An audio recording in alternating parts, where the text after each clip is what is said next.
Hey guys, welcome back to my channel. If you don't know me, my name's Shelly, and in this week's video, my boyfriend will be picking what I read for the week.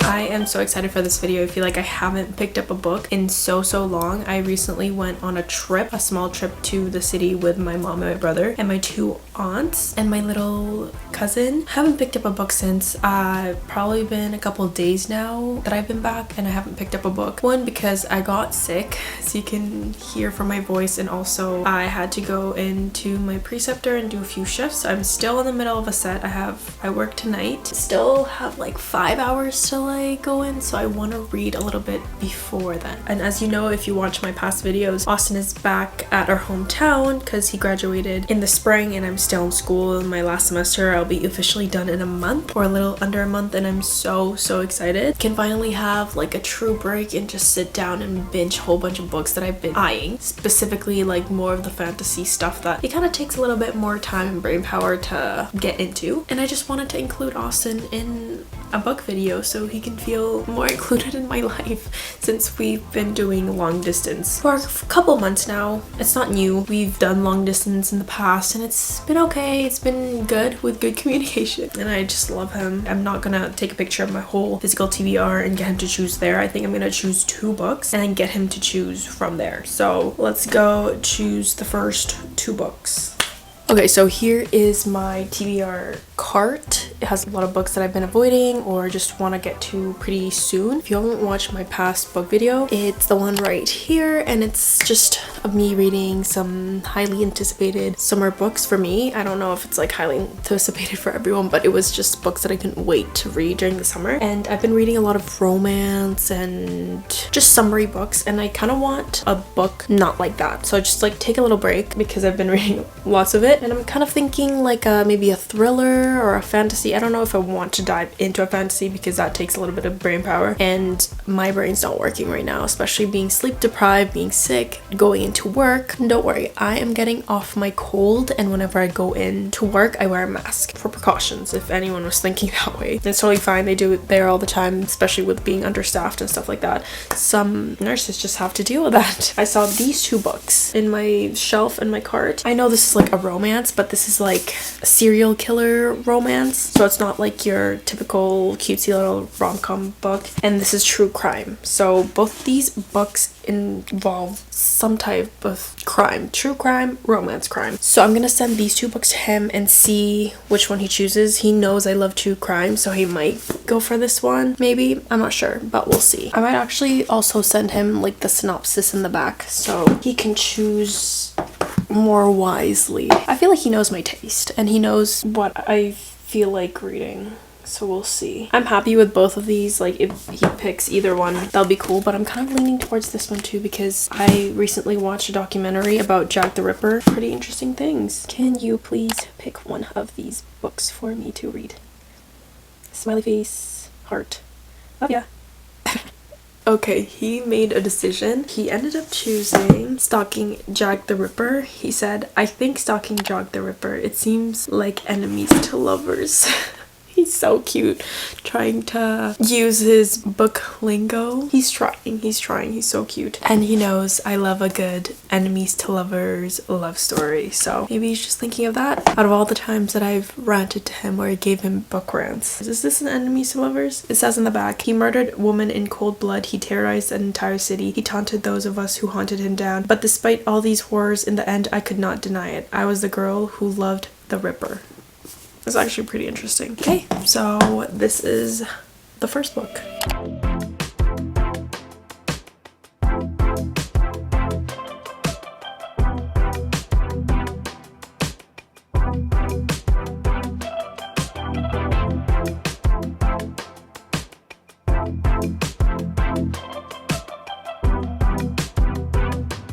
Hey guys, I got this much into the book. I read not a lot so far, maybe 35 pages into the book, and it's quite interesting so far. I read the back for you guys earlier, but this book is about Jack the Ripper, who was a famous serial killer. Jack the Ripper was an English serial killer between August and November 1888. He murdered at least 5 women, all prostitutes, in or near the Whitechapel district of London's East End. Jack the Ripper was never identified or arrested, so it's an unsolved case, and I watched Bailey Sarian's episode of it. I usually listen to her when I'm doing stuff around the house, but it's just like the way she explains the crimes and the evidence and lays it all out in a timeline makes sense in my brain, because not a lot of things make sense in my brain.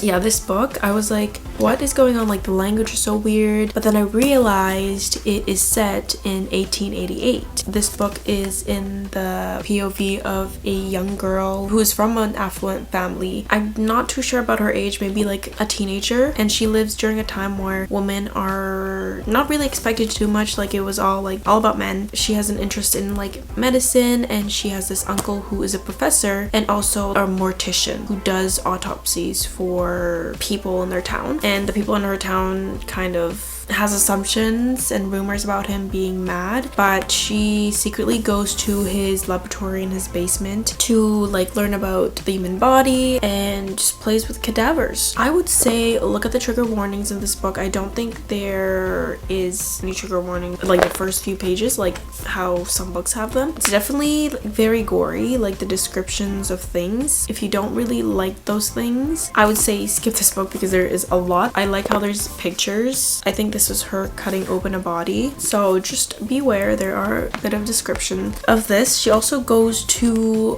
her uncle's class that he teaches, but it's all boys, so she has to dress up as a boy and secretly go to this class. Her father's very strict, just wants her to stay home, you know, just be a girl. So that's that. She ends up meeting this boy in the class, and he's all mysterious and tall and just has the attitude of, I don't want to be here, I'm bored, or like, I'm smarter than everyone else. Like, and there's like this weird tension between them. And in the back it says she's the girl who fell in love with the Ripper, so is that like already a spoiler? I don't know where this book is going. The description in the back is very vague and doesn't really give you anything, so there's a lot to find out. Oh, I also want to mention before I leave you guys, there's like a recent murder of a woman, and I think the woman worked for her family. She is now determined to solve or find out what happens to her, so that's another plot that's going on in this book.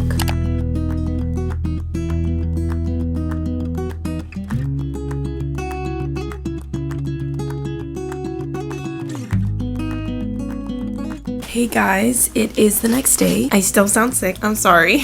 Just came off a night shift. It's like 3 in the afternoon now, and I woke up maybe 2 hours ago. I am this much into the book, 201, and so far it's like been okay. I don't think I introduced the main character. Her name is Aubrey Rose. She is the daughter of a lord in London, so coming from a pretty affluent family, she can get whatever she wants basically. And so far the story is just following her along, investigating, trying to get clues as to what is happening and who the potential murderer could be. This book is in the time frame of when Jack the Ripper was active. She's out in the night trying to solve clues, sneaking off in the middle of the night when there is a murder on the loose, specifically targeting women, but the victims have been like prostitutes, so it's led to believe that the murderer has some kind of past with women.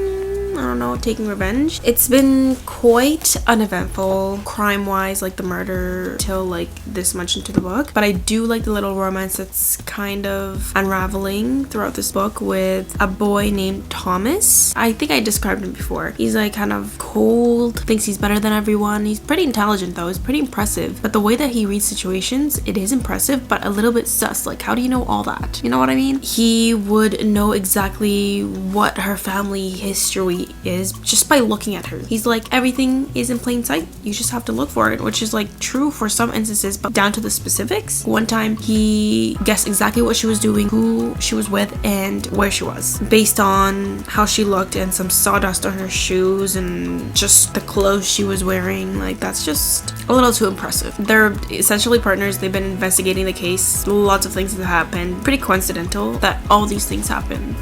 But now chapter 19, something happened that's like very much lining up to the real case of Jack the Ripper. Jack the Ripper is finally sending the Hey Boss letter saying, oh, you think you caught me?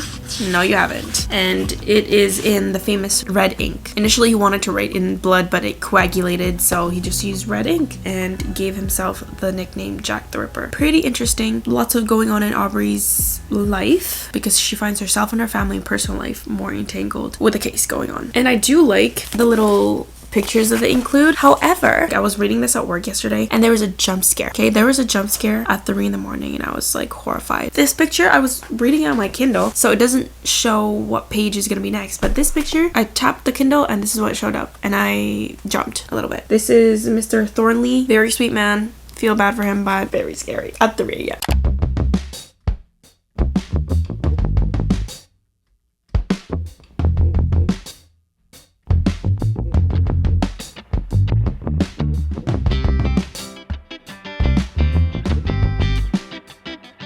Guys, I just finished this book. I'm still in shock. Like, the plot twist at the end wasn't what I expected. I made the assumption that was not true. That was a lot. That was a lot. I really liked the ending. I think that was really good. I feel like half of the book was very slow. It was just her going about her investigations and looking at the bodies, the victims, and kind of like piecing together clues of who the murderer might be. But I did not see that coming. I do like the idea of this book being set back to the actual date of when Jack the Ripper was active and including some of like the evidence, like the letters. Just love the true crime aspect of this book and the author basically making a story around the true crime and then adding the characters in. It was so good, and I loved how the main character was a female because back in the day, back in the 1800s, no one really cared about what females did. Like, it was just like, you're at home, you're a homemaker, you're just gonna be there to sit pretty and get married off to a wealthy man. Aubrey defied all odds, keeps doing what she wants to do because she's passionate about it, and it was so good. Like, I have no other words. I can see how some people have rated this very low. Like, it's between a 3.5 and a 4, so I might go with like a 3.75 just to be in the middle because I just love the true crime aspect of this. I think there's more books in the series, so I might read it, maybe not, if I stumble across it and I feel like reading it. But I think all the books in the series are connected to like a true crime case. I'm gonna ask Austin to see what he thinks I rated this book. I think he's still at work, but he'll answer my phone. Hello. Hey, are you still at work? It's 3:40. Oh, well, I just finished the book. Can you tell me what you think I rated the book out of 5 stars? 4. Is that your final answer? Yes. Okay, that's actually pretty good. I rated it at 3.75. I know how to pick them. Yeah. Okay, I'm gonna send you another picture of 2 books, and then you get to choose the next one. Sounds good. Okay. See ya. Bye. Alright, good luck. Bye. Love you. Bye. Love you. I'm gonna choose 2 more books and send it to him. I don't know if I'm feeling like a romance or a fantasy. Okay guys, I made a decision. I kind of want like a fantasy. I haven't read a fantasy in a really long time. I think the last time I read it was beginning of July, which is quite some time now. Giving Sarah J Maas type of fantasy, but I don't want to get into a Sarah J Maas book right now because I just finished Hairfire in Throne of Glass, and that's kind of like a good ending for me right now. I don't want to read Queen of Shadows because I heard that the ending of that is like shocking. That would want me to go into the next few books, and I want to read that when I have time to binge them all. You know what I mean? Just sit down and binge them all. I want to have time to do that. So I chose Powerless by Lauren Roberts. This was one of my most anticipated reads, but I just kind of forgot about it. The new book Reckless is out, so I kind of want to read this. I'm leaning towards this one, and then I'm gonna pair that with Bride by Ali Hazelwood. I think this recently came out as well, and a lot of people are raving about it, so I'm gonna pair these 2, send it to him, and see what he chooses. It is all sent. I'm just gonna wait to see which one he chooses. Hopefully Powerless. I'm kind of leaning towards that one. He's taking forever to reply, but I'm guessing he's trying to read the back and the synopsis of the book, but it's just getting to me. I just want to know all the suspense. He's still typing. He said they're both like enemies to lovers. The first one? Can you just say the name? He just won't say the name. It seems like very high lord things. Oh, I think he chose Powerless. Yes! Look, proof he chose Powerless. Yes. So I guess this will be our next read. I'm so excited.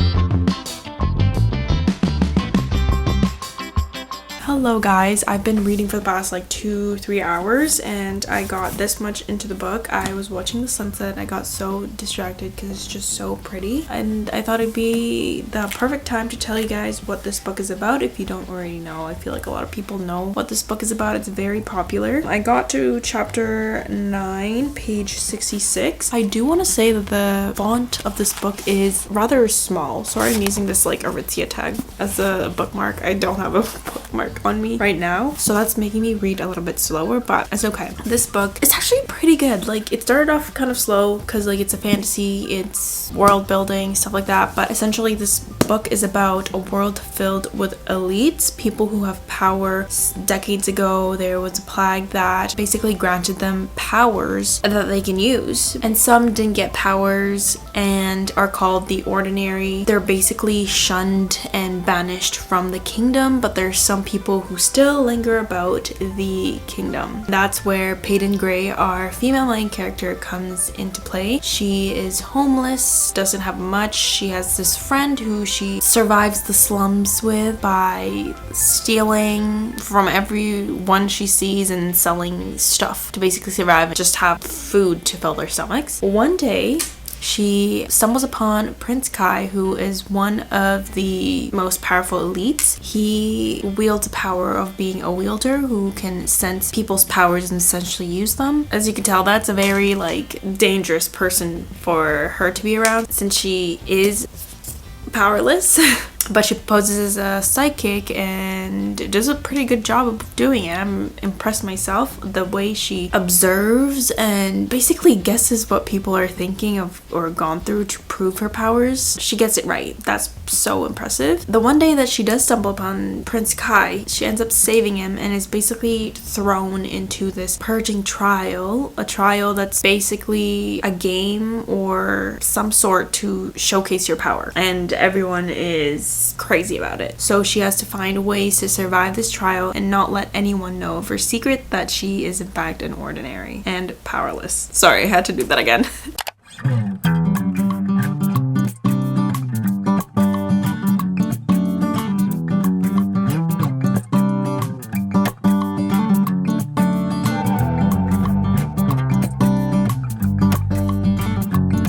Guys, I am loving this book so far, and I'm only this much in. Page 142 out of 497. About a quarter way through the book, and I'm loving it so much. Ever since she kind of was part of the purging trials, she was sent to the castle or like where it's gonna take place, and I started tabbing. I don't know if you can see. The gray ones are Kai, purple ones is Hayden, and the green ones is Kit, the older brother. Do I sense a love triangle here? I don't know. But tell me why it's always like a poor girl in society that is our strong female main character. Like, she proves to everyone that she's such a badass. Like, she reminds me of Selena Sardothian a little bit, or probably a lot. She has fight in her because of the trauma and the things that happened to her in the past. Like, that is what's fueling her anger and energy and everything to survive this brutal games. I love it. I love how dark, playful, and flirtatious Kai is, and she returns that back, and I just love the banter between them.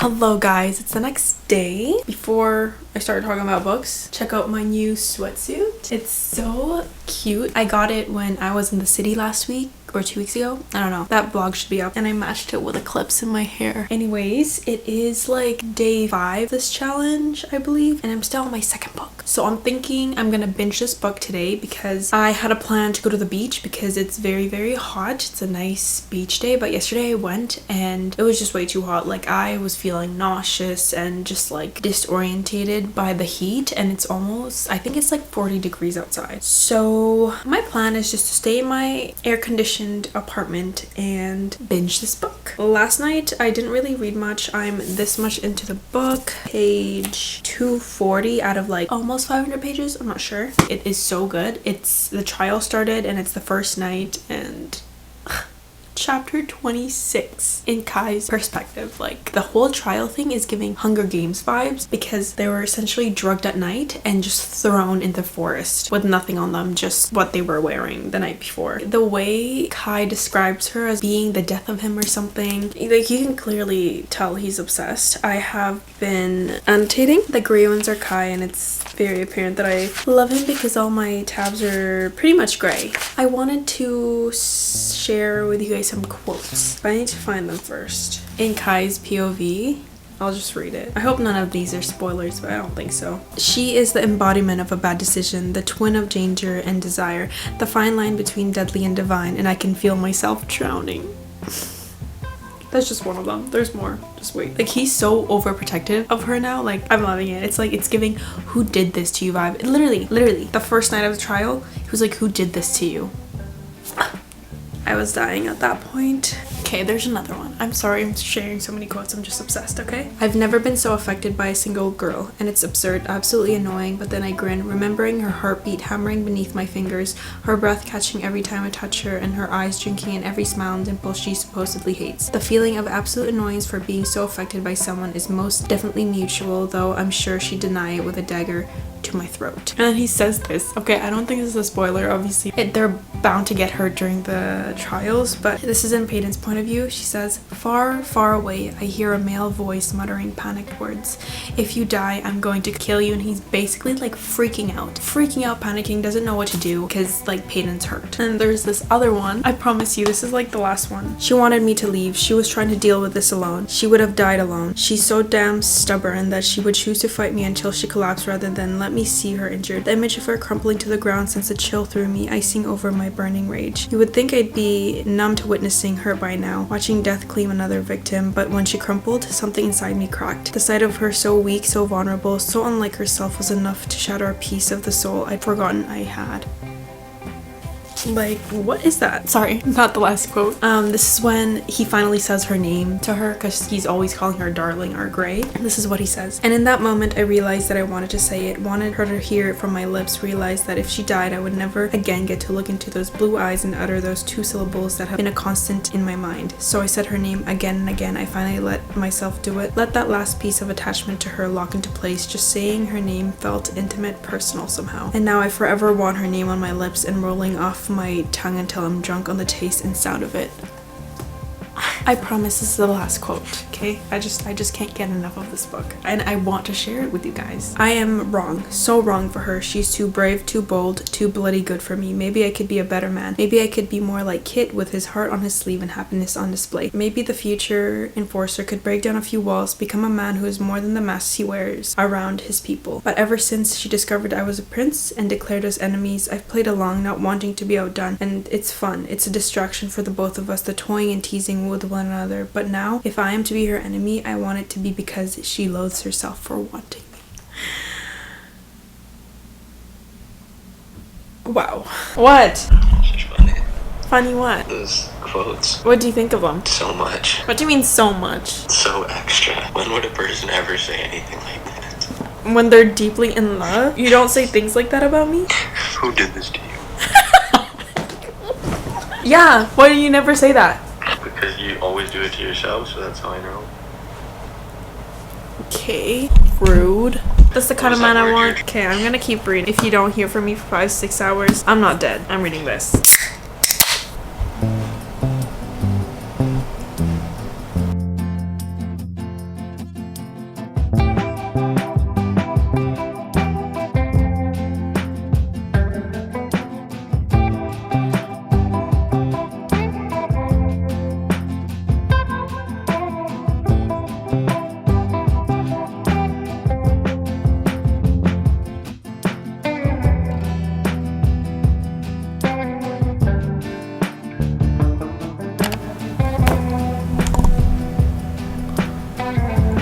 This book is so good.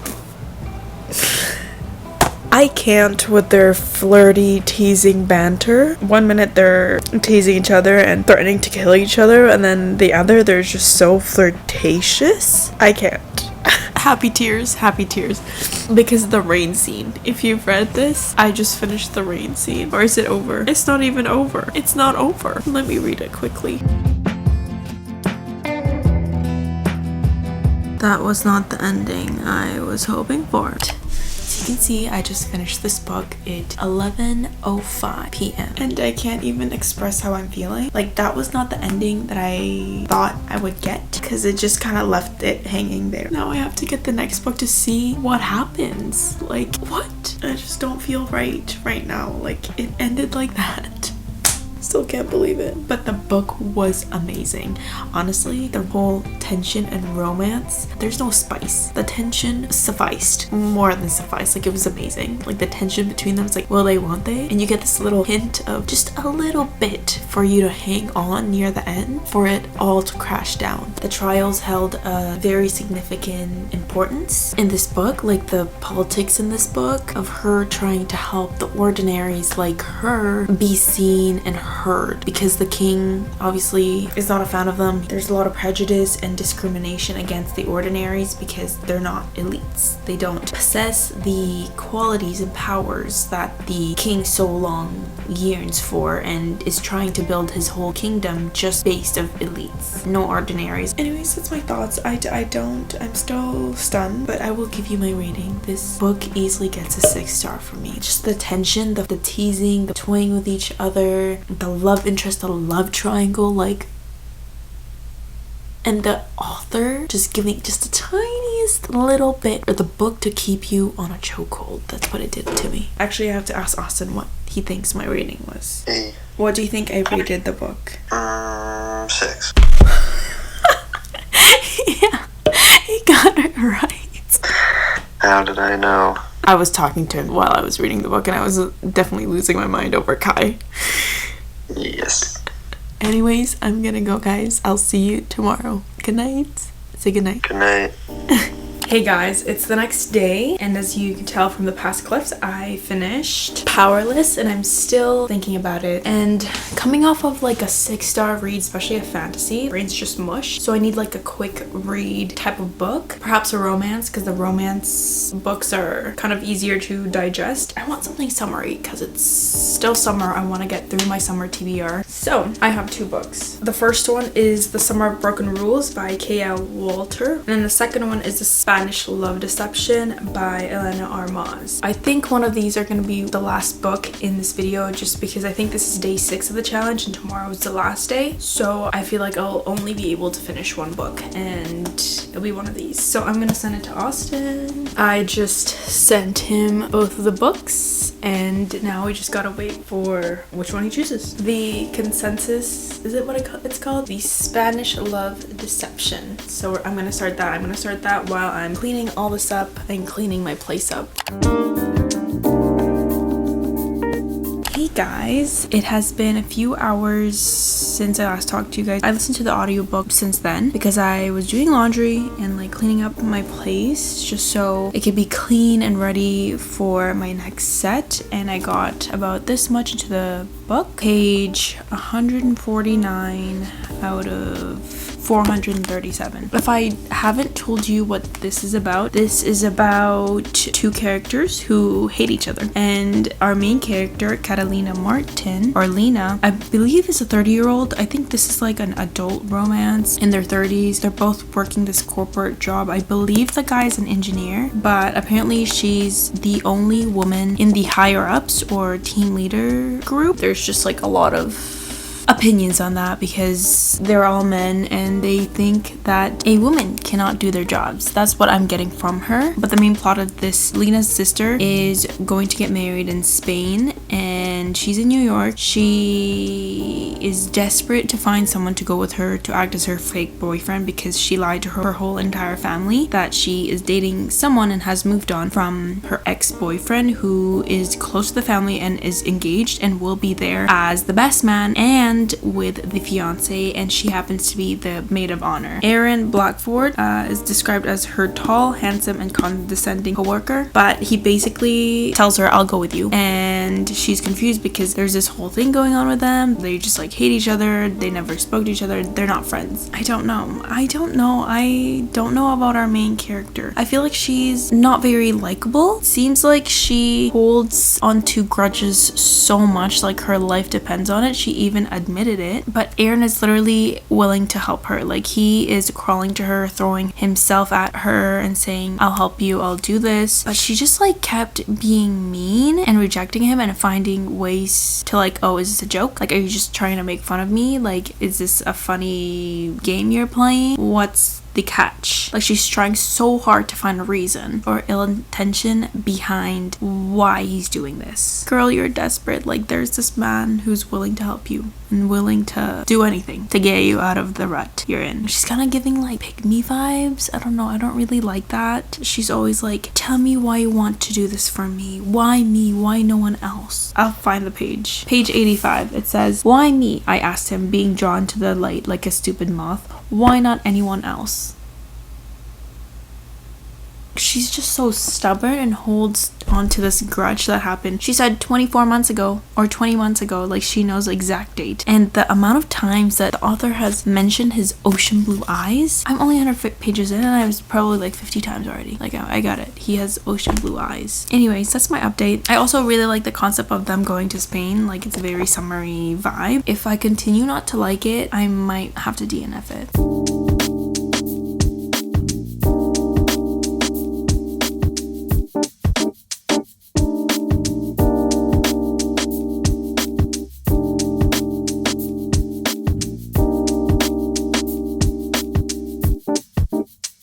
It's a Sunday. Tomorrow's Monday and Austin's working, and we usually call every night just to check in and stuff like that, and also like watch a couple episodes of Modern Family because that's our show. This is what I said. I said I will call shortly. I just want to read some more. He said, it's okay, take your time, there's no rush, enjoy the reading, you can call later so you can read more, don't worry, I know you like reading.